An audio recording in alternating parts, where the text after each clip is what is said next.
Okay, so Carl lost the top out of his tree. I was doing this twice in case I wasn't recording. And then we got this tree in our back that just fell recently within the last 15 or 20 minutes, I think.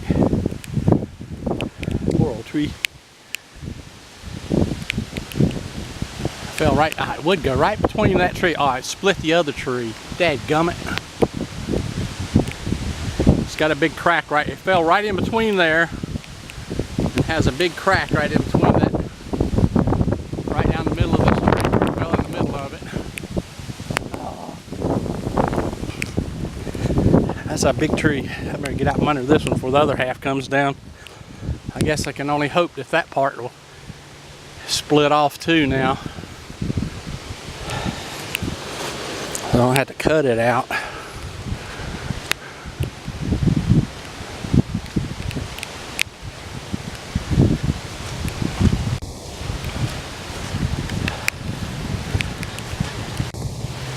I put my hand up here so you can see. Where's my shoe? Don't have much of a root down here though, because it looks like they're snapped off.